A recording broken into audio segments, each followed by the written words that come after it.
You've been in office for 3.5 years. And Donald Trump has been running for office. But you've been the person holding the office. Come on. Madam You Vice and I President. both know what I'm talking about. You and I both know what I'm talking about. I actually don't. What are you talking about? We all know that the Kamala Harris for President campaign started out as brat summer, right? I mean, things were flying high. It was all about TikToks and brat summer and feeling the joy and feeling the vibes and all the things that come along with a brat summer. It was fabulous. She didn't have to put any policies on her webpage. She didn't have to do any interviews. She didn't have to do any debates. She didn't have to do any town halls. She didn't have to do anything. Just show up and be Kamala, and it's brat summer. Of course, you look at calendar now, you know that it's no longer summer, and brat summer last night turned into Bret autumn. Bret Baier autumn, to be exact. She finally sat down for a one-on-one interview with a journalist who didn't love her, didn't want to help her, didn't bend over backwards to make her look good and be an adjunct propagandist for the campaign. And by the way, I think Bret Baier did a very good job, but to be honest, I mean, he's a fair guy. He's a nice guy. I've known him. He's a gentleman. I don't mean this as a criticism. I really don't. So I hope no one takes it that way. But none of Bret Baier's questions were gotcha questions. They weren't tough questions. They weren't hard questions. They weren't unexpected questions. Every single question that was asked is something that any competent candidate and professional staff would have been prepared for. But she was not prepared. She was not prepared at all. And it ended up being contentious. It ended up being kind of ugly, actually. And we begin with Bret Baier's explanation of the circumstances surrounding this sit-down. It was scheduled to be taped at 5 o'clock. Bret's show on Fox News Channel goes on at 6. They specifically did not want this to be live, the Kamala Harris campaign. So the only way to make this happen was to record it live in complete beginning to end with no edits at 5 o'clock and then turn it around fast enough. It was going to be a 30-minute interview and get it on the air at 6 o'clock. The Harris campaign knew that those were the time constraints and knew that those were the conditions. And while they took advantage of that, we'll let Bret Baier explain exactly what happened. You know, when the kicker in football, they call a timeout right before he's going to kick the field goal. They're icing the kicker. So we were supposed to start at 5 p.m. This was the time they gave us. Originally, we were going to do 25 or 30 minutes. They came in and said, well, maybe 20. So it was already getting whittled down. And then the vice president showed up about 5:15. We were pushing the envelope to be able to turn it around for the top of the 6 o'clock. So that's how it started. And I could tell when we started talking that she was going to be tough to redirect without me trying to interrupt. I did this with President Obama. At one point, I just said, Mr. President, I know you like the filibuster. I just didn't even have the chance to sometimes redirect in those ways. I had a lot of other questions.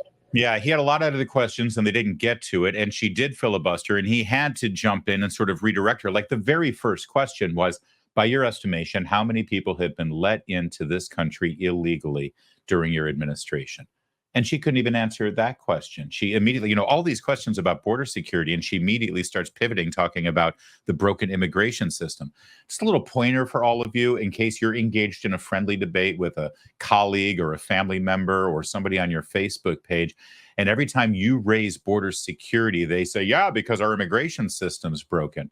Can you please remind them that the immigration system is a very separate and distinct issue from border security? You can have a broken immigration system, yet at the same time secure your border. I know they try to make them connected, but they really aren't connected in any way whatsoever. But Democrats do that on purpose. Kamala Harris does that on purpose. Open border types do that on purpose. Every time you start to say, can we at least secure our border? Can we keep people from coming in here illegally? Well, we have a broken system. We need fundamental immigration reform. Okay, maybe we do. but that doesn't mean we can't secure our border. And that's just one example of the mess that this interview turned out to be, at least a mess for Kamala Harris. Let's jump around a little bit. I want to focus on one thing that I don't think the Harris campaign was counting on. And that was Kamala Harris's flashes of anger. We've heard about her temper. We know that she had something like an 80% turnover in her vice president's staff. We know that there are people who worked with her as attorney general who said that she would walk around the office making employees refer to her as General Harris because, you know, she's the attorney general and you better use my proper title. We know that there have been flashes of this temper, but we've never seen it, right? Because it was Brat Summer and it was joy and it was just good vibes and we're turning the page on all that divisive rhetoric. But then during the interview, the first interview she's ever had where she's actually been challenged with a question and redirected to answer the question instead of just go off with her talking points, we saw the anger. We saw it in spades. Talked about locking people up because they disagree with him. This is a democracy.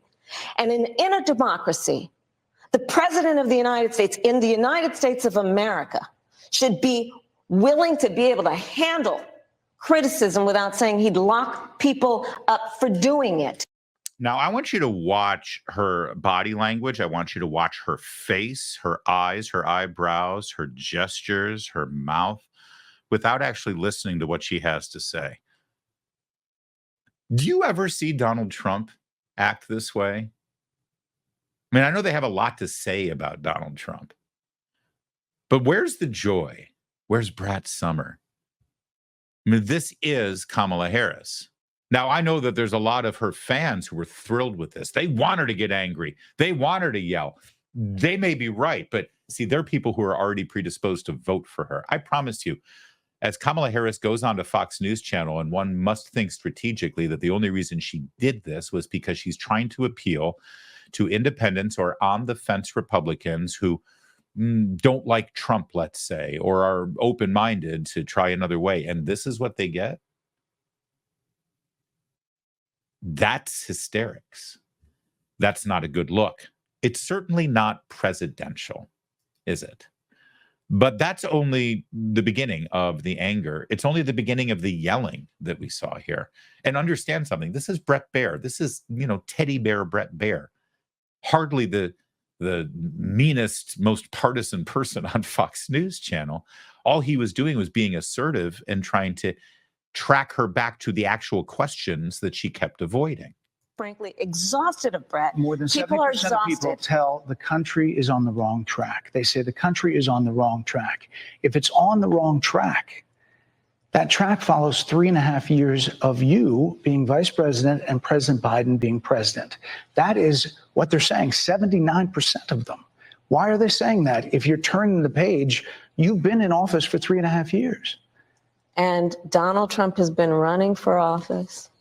But you've been the person holding the office. Come on. Madam You Vice and I President. both know what I'm talking about. You and I both know what I'm talking about. I actually don't. What are you talking about? What I'm talking about is that over the last decade, But you're people the have lever of become, power. but listen, over the last decade, it is clear to me, and certainly the Republicans who are on stage with. She was agitated there, but I got to tell you, this one part was so smarmy and so obnoxious. This whole, you and I both know what we're talking about. She's trying to do this like, we've got a secret handshake here. She's never met Bret Baier before in her life. But she's trying to appeal to this. I know that you hate Trump. You know what I'm talking about, Bret. Come on. Person holding the office. Come on. Madam You Vice and I President. both know what I'm talking about. You and I both know what I'm talking about. I actually don't. What are you talking about? What I'm talking That's the moment. Actually, I don't. What the hell are you talking about? Bret Baier speaking for all of us at that moment. Seriously, what are you talking about?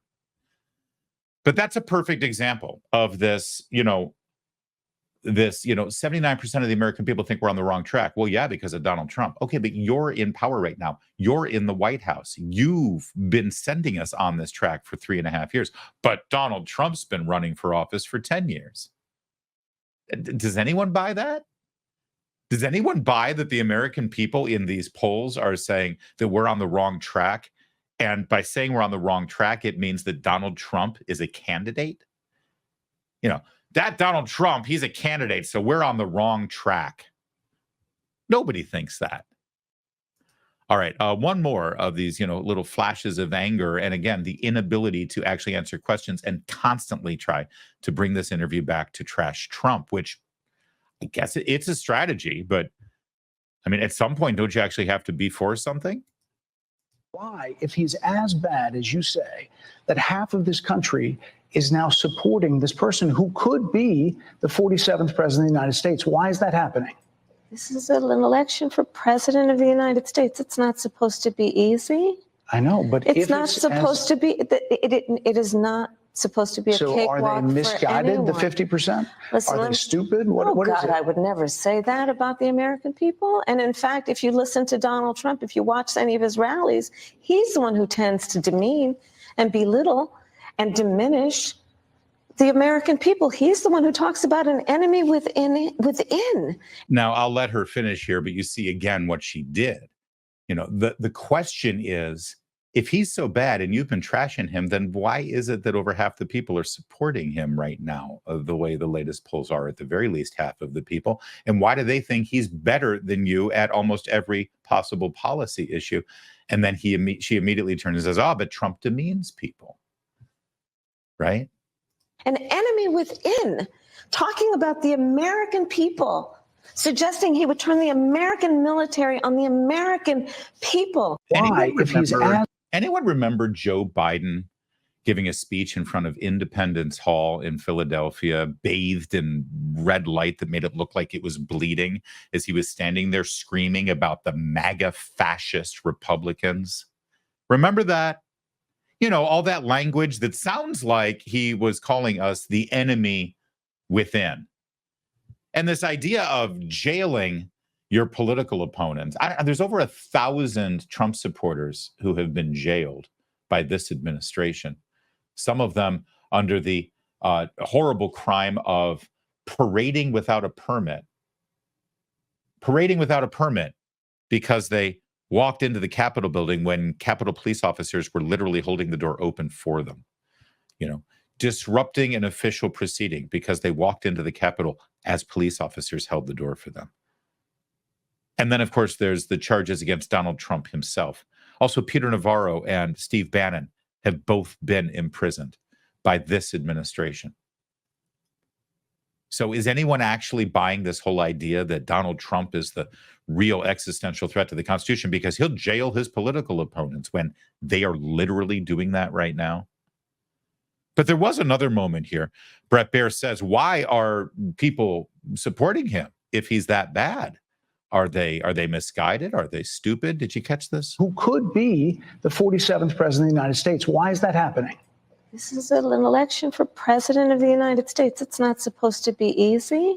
I know, but it's not supposed to be. It is not supposed to be a cakewalk for anyone. So are they misguided, the 50%? Listen, are they stupid? What is it? I would never say that about the American people.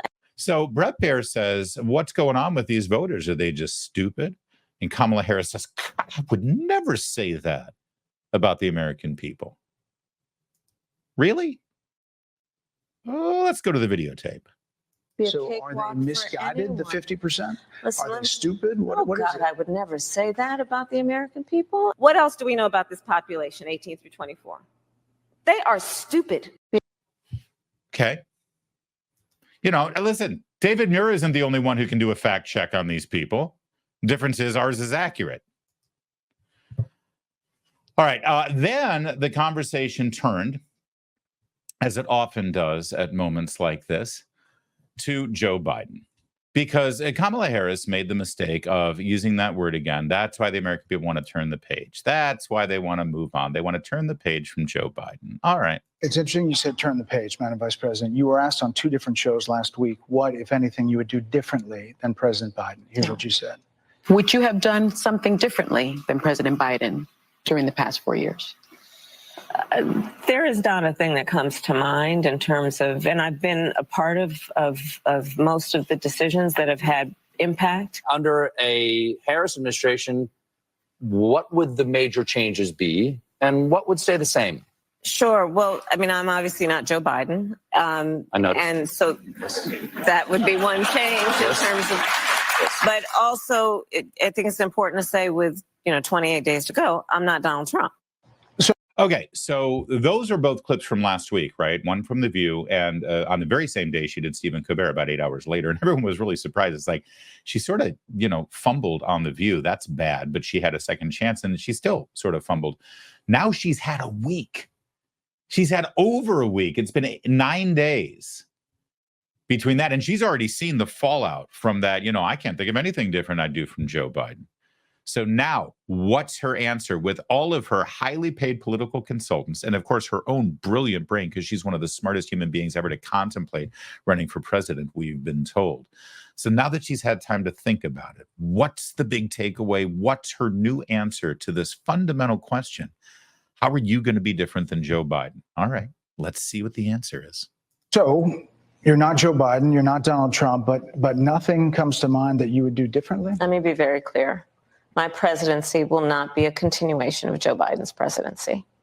And like every new president that comes into office, I will bring my life experiences, my professional experiences, and fresh and new ideas. I represent a new generation of leadership.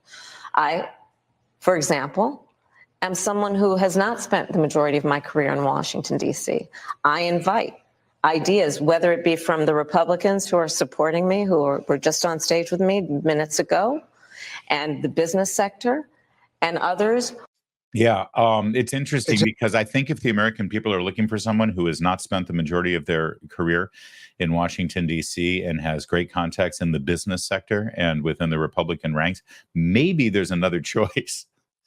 Maybe there's another choice on the ballot, if that's exactly what you're looking for. Also, that was a bit of a slam to Joe Biden, right? He's been in D.C. his whole career. I wonder how that's going to fly over at 1600 Pennsylvania. But that's it. So understand exactly what she said there. My presidency will not be the continuation of the Biden presidency, which, of course, I would follow up and say, okay, it's not the continuation of the Biden presidency, but what about the Biden policies? How are your policies different? And that's a very, very interesting distinction. And she specifically made sure that that distinction was left open. My presidency will not be a continuation of the Biden presidency, which is obviously by default definitively true. But will your policies be a continuation of the Biden policies? How are you different? Still hasn't answered that. But Bret Baier tried one more time. You call Donald Trump, he's misguided. You say now he's unstable. He is unstable, Brett. He's not well. You say he's mentally not. By the way, I just want to pause here. I'm sorry. This is, and I know Bret Baier is sort of getting mixed reviews. Most people think Bret Baier did a solid job. I think he did a solid job.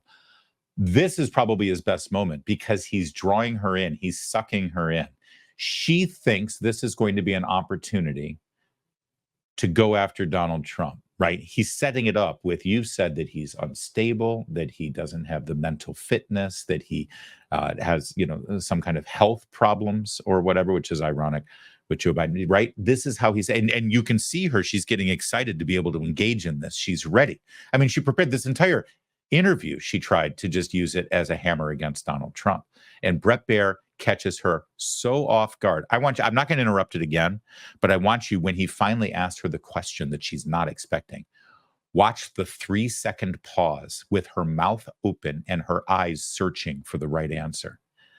It is shocking, in fact, that this question has not been asked of her yet, because it should have been the first question asked of her when she became the presidential nominee. All right, let's get to it. We'll start again. You call Donald Trump, he's misguided. You say now he's unstable. He is unstable, Brett. He's not well. You say he's mentally not stable. He's not stable. Let me ask you this. You told many interviewers that Joe Biden was on his game, that ran around circles on his staff.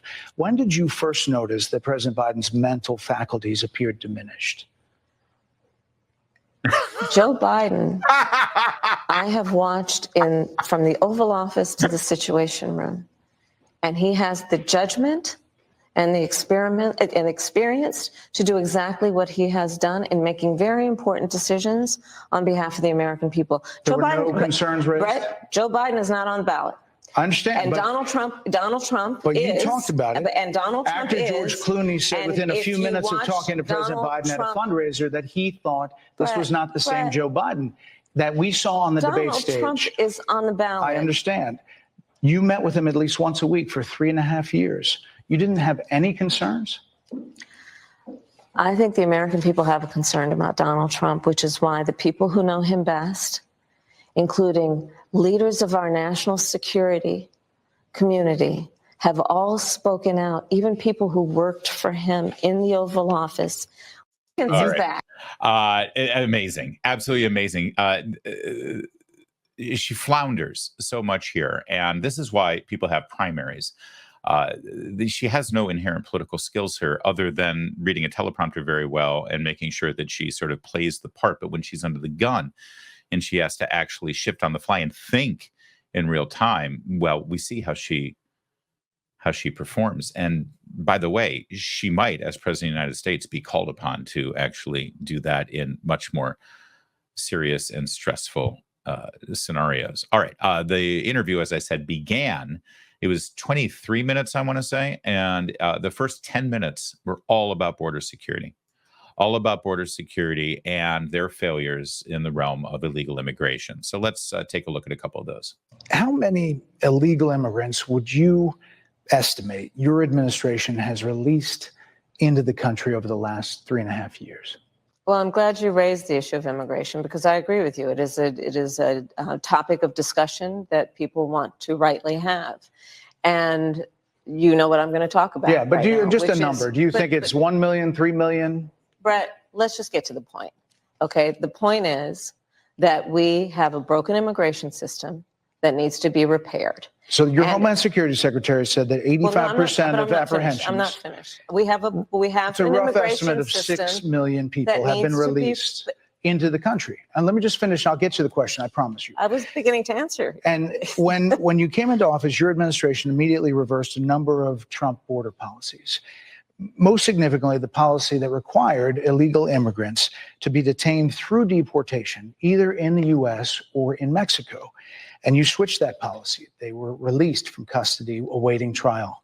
So instead, included in those were a large number of single men, adult men, who went on to commit heinous crimes. So looking back, do you regret the decision to terminate Remain in Mexico at the beginning of your administration? At the beginning of our administration, within practically hours of taking the oath, the first bill that we offered Congress, before we worked on infrastructure, before the Inflation Reduction Act, before the CHIPS and Science Act, before the bipartisan Safer Communities Act, the first bill, practically within hours of taking the oath, was a bill to fix our immigration system. Yes, ma'am. It was called the U.S. Citizenship Act of 2021. Exactly. It was essentially a pathway to citizenship for the. Yes, ma'am. May I finish responding, But please?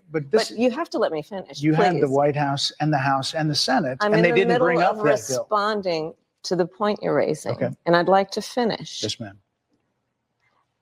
We recognized from day one that, to the point of this being your first question, it is a priority for us as a nation and for the American people. And our focus has been on fixing a problem. And from day one, then, we have done a number of things. Yeah. Then she just goes on to BS and avoid the question. But again, the question had to do with Remain in Mexico, and the question had to do with border security and the 90+ executive actions that they utilized to open the border and create the chaos that we've got. And the question was about ending the Remain in Mexico program, where those seeking amnesty and asylum could stay in a foreign country first instead of being on our side of the border. And she continued to avoid that. Also, by the way, Bret Baier made a very important point, because she keeps saying on day one, we had this bill. That bill, you heard the name of it, the U.S. Immigration Citizenship act. It had to do with granting citizenship to people who come here illegally. It was an amnesty bill. It was a pathway to citizenship bill. The American people don't want that. 6 Democrats refused to even entertain it, right? And this is at a time when they had a majority in the House and the Senate. So again, it's all lies and it's all obfuscation, and it's not answering the fundamental question about the border, not immigration, the border. You said repeatedly that the border was secure. When in your mind did it start becoming a crisis? I think we've had a broken immigration system transcending, by the way, Donald Trump's administration even before. Let's all be honest about that. I have no pride in saying that this is a perfect immigration system. I've been clear. I think we all are. I just need you to recognize the Democrat pivot here, the Democrat shuffle, the Democrat two-step, whatever you want to call it, because they do it all the time and it's not even close. It's so transparent, and you need to see it every time because they do it, and so do your liberal friends whenever you raise this issue. The question is a perfect one. You said for years that the border was secured. Now you agree it's a crisis. At what point did you see that it was a crisis? And her response is, we've always had a broken immigration system. That wasn't the question. The question is about border security. I'm sorry if I keep repeating myself, but you need to have this in your DNA. It needs to be so second nature for you. You talk about border security, they talk about immigration. They're not the same thing. Watch her do it. Said repeatedly that the border was secure. When in your mind did it start becoming a crisis? I think we've had a broken immigration system transcending, by the way, Donald Trump's administration even before. Yeah. So again, the question here is, and I would, given the chance to follow up, I would say, do you think you can have a broken immigration system and still secure the border? Just curious. Or as long as immigration, and however you define broken immigration system, does that mean that by the way, you know what broken immigration system means? It means that it's hard right now for people in other countries to become legal green card holders, legal residents, and legal citizens. It's actually not that hard. It is a little expensive and it's a little time consuming. So the only solution is to just open the floodgates and let anyone in and break our laws, and we'll treat them as if they did it legally. I don't know. Maybe it's me, but I think you have laws for a reason. I could be wrong. All right. One more immigration question. This one, a very important one, and one that she shouldn't have been surprised to get. Jocelyn Nungari, Rachel Morin, Laken Riley, they are young women who were brutally assaulted and killed by some of the men who were released at the beginning of the administration, well before a negotiated bipartisan bill. Former President Clinton actually referred to Laken Riley Sunday campaigning for you in Georgia, saying if those men had been properly vetted, Laken Riley probably would not have been killed. So if it wouldn't have happened, this is well before any negotiation. This is well before Donald Trump got involved in the politics. This is a specific policy decision by your administration to release these men into the country. So what I'm saying to you, do you owe Bret, those families an apology? Let me just say, first of all, those are tragic cases. There's no question about that. There is no question about that. And I can't imagine the pain that the families of those victims have experienced for a loss that should not have occurred. So that is true. It is also true that if a border security had actually been passed 9 months ago, it would be 9 months that we would have had more border agents at the border, more support for the folks who are working around the clock trying to hold it all together. Madam Vice President. To ensure that no future harm would occur. And this election in 20 days will determine whether we have a president of the United States who actually cares more about fixing a problem, even if it is not to their political advantage in an election, because there was a solution, Bret. Madam Vice President, it was a policy decision in the early part of your administration. That's right. And she still never actually answered that question. This all happened because of policy decisions, over 90 executive orders that lifted all of the restrictions. But she is right. This election coming up in 20 days, 19 days is, in fact, if you care about the border and you care about border security, you care about crime, and you care about vetting people coming into this country, It is a very clear choice about who is serious about fixing that problem, addressing the problem head on, not BSing about it, not deflecting, not obfuscating about it, addressing it for what it really is, and then fixing it. You do have that choice. And in fact, you have the advantage of knowing that one of those candidates actually has been in the job before. And, well, things were very different with regard to border security back during his presidency. All right, a little bit more here. Bret Baier, again, no surprise here. You used to believe this, now you believe this. This used to be your policy, now this is your policy. What's up with that? So are you still in support of using taxpayer dollars to help prison inmates or detained illegal aliens to transition to another gender? I will follow the law. And it's a law that Donald Trump actually followed. You're probably familiar with, now it's a public report, that under Donald Trump's administration, these surgeries were available on a medical necessity basis to people in the federal prison system. And I think, frankly, that ad from the Trump campaign is a little bit of like throwing, stones when you're living in a glass house. The Trump aides say that he never advocated for that prison policy and no gender transition well, surgeries you know what? You got to take responsible for what happened in your administration. Yeah. Well, I mean, with that smug, smarmy little look on her face, we'll just pause it right there. She's absolutely right. You do need to take responsibility for what happens in your administration. It may have been the policy of the Federal Prison Bureau that these transgender procedures were legal or available, but it didn't happen during the Trump administration. He said he will end it, and she actually advocated for it. There are multiple interviews of her actually bragging about the fact that she made it happen in the state of California. And of course, it continues this whole thing. I'll follow the law. I'll just follow the law. So we're electing a president who's just going to go up there and keep the status quo and do whatever. First of all, she's not following the law when it comes to the border right now. She's not enforcing our current law when it comes to that. But her only answer is, I'll follow the law. How about some leadership, number one? Is it the right thing to do? And if it's currently the law, should it be changed? Okay. But number two, they're literally trying to rewrite the law right now without the benefit of Congress. They have rewritten Title IX. They have rewritten Title IX. It's being stopped by attorneys general, thank God, who are suing this administration, and it's frozen right now. But this administration just rewrote the Title IX code without one vote from Congress, redefining woman as men who identify as women. They have just rewrote that code, Title IX. They've rewritten the law so that men can participate in women's sports at the collegiate and high school level and can access spaces that are supposed to be private for women in those spaces.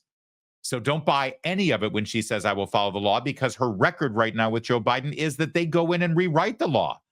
Title IX was a one-page document when it was passed by Congress in 1972. It's now hundreds of pages because, you have to rewrite a law in a pretty significant way to change the meaning of woman to be whatever.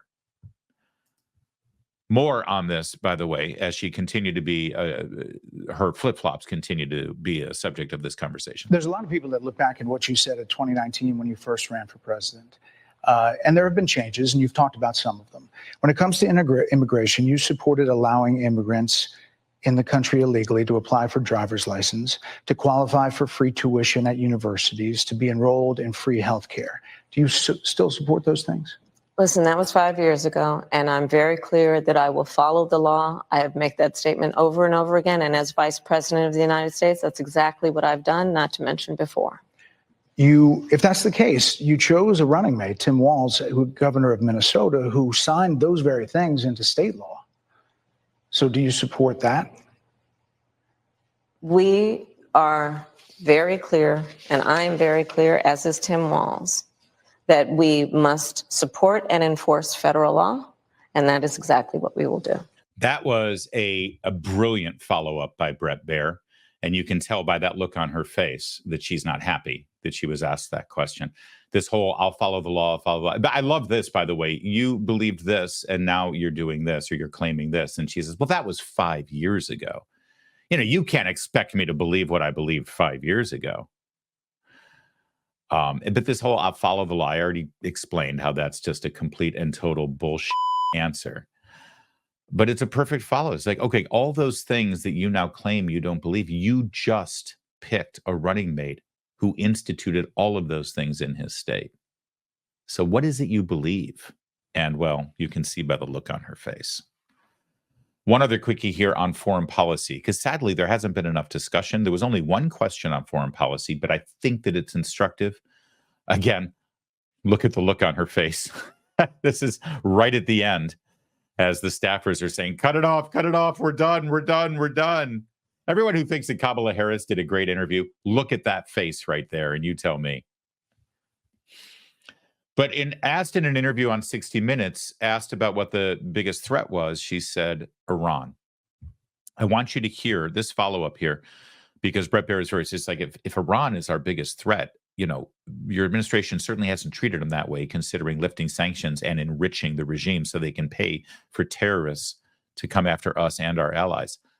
I want you to listen to her answer here, because if foreign policy matters to you, if you worry about the men and women who are in our military right now serving overseas, if you worry about foreign adversaries who would love to strike us again if we are vulnerable and we have weak leadership, if you worry about terror attacks here at home financed by regimes like Iran, I want you to listen very carefully to how Kamala Harris answers this question, because this is her chance to tell you what kind of strong leader and commander-in-chief she would be.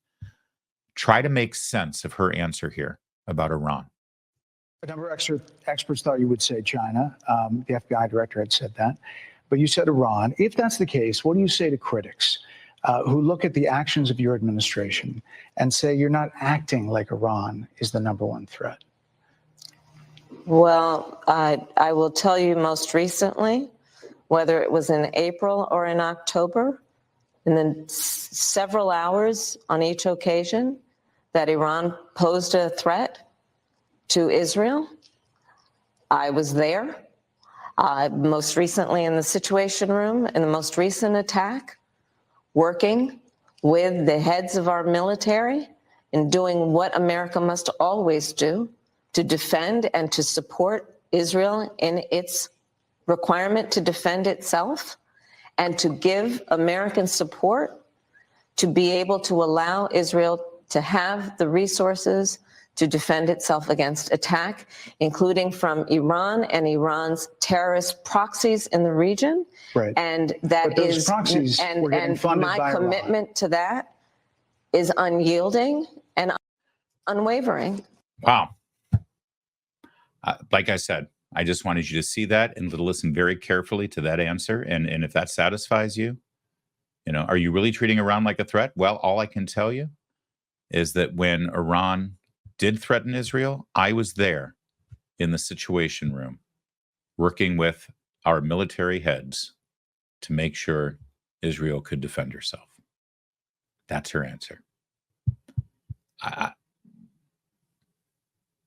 You decide what you need and want in a commander-in-chief. Personally, I don't see that as leadership. I'd like a stronger leader if you really do believe Iran is our biggest threat internationally. All right, one more clip, because there's a lot of memes going on around there already on this interview, but one of them sums it up perfectly in terms of the Kamala Harris strategy in this interview, and I just want to share it with you quickly.